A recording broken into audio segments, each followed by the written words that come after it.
tous, nous sommes sur le stand de Samsung où la marque coréenne vient de dévoiler son Galaxy S5. On attendait évidemment de pied ferme.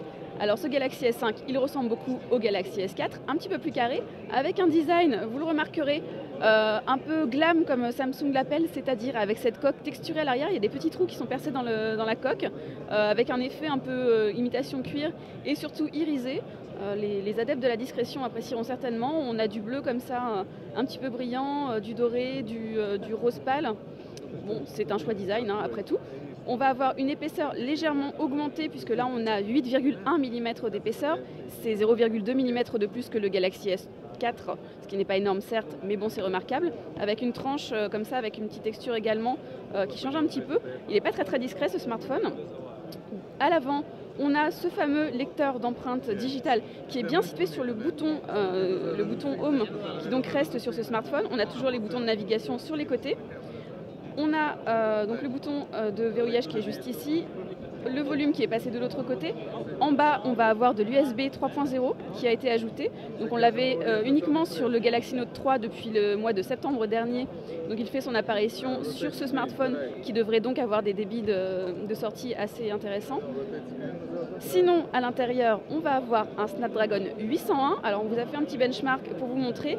Je ne sais pas si c'est la version finale, mais en tout cas, on a de bons scores. On est à 35 000 ici, ce qui est plutôt pas mal pour ce processeur. Pour rappel, on avait un Snapdragon 600 sur le Galaxy S4. On va avoir 2 Go de RAM également. Un écran Full HD et pas 2K comme on pouvait l'attendre en façade. On a 5,1 pouces, c'est un tout petit peu plus que le Galaxy S4 également. Le format n'a pas tellement changé d'ailleurs, on a un peu rogné en bas, en haut, sur les côtés. Ça permet de conserver un format qui tient pas mal en main. On va avoir également un capteur photo qui a été amélioré. Ici on a du 16 mégapixels.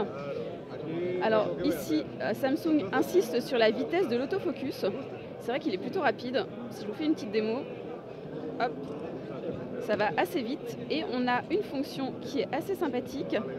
Déjà de l'enregistrement vidéo en 4K, alors on l'a ici, voilà en UHD. On va avoir également la capacité, un petit peu comme le background defocus de Sony, c'est-à-dire selective focus. En gros, vous avez un élément en premier plan, vous voulez un flou d'arrière-plan, vous faites votre photo, il fait son traitement et il vous fait un arrière-plan un peu flou, alors selon la distance bien sûr de l'arrière-plan. Là mon exemple va être absolument moche, mais c'est pas grave. On a testé un petit peu avant, ça fonctionne plutôt bien. Après effectivement on ne va pas pouvoir régler l'intensité du flou, ce qui est pourtant le cas chez Sony qui lui permet de régler a posteriori le flou obtenu. Pour le reste on a un smartphone assez classique j'ai envie de dire.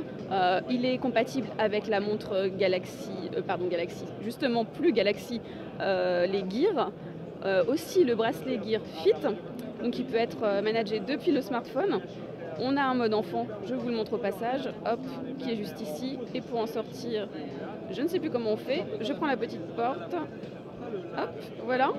On va avoir ces fonctionnalités qui ont été ajoutées. On a un hardware assez complet. On espère que le tarif ne sera pas trop élevé. Généralement, on est dans les 650 € chez Samsung. Là, aucun prix n'a été annoncé. A priori, ça veut dire qu'on aura le prix espéré les années précédentes. Par contre, on l'attend à la mi-avril. Donc, on a un tout petit peu de temps pour voir arriver la concurrence. C'est-à-dire notamment le prochain HTC One, probablement 2, le nouvel HTC One, ou le Sony Xperia Z2, qui sera son principal concurrent également, puisqu'il fait également de la 4K et a à peu près les mêmes caractéristiques techniques. Voilà pour le Galaxy S5, tout juste présenté par Samsung. Merde. Voilà pour le Galaxy S5, tout juste présenté par Samsung.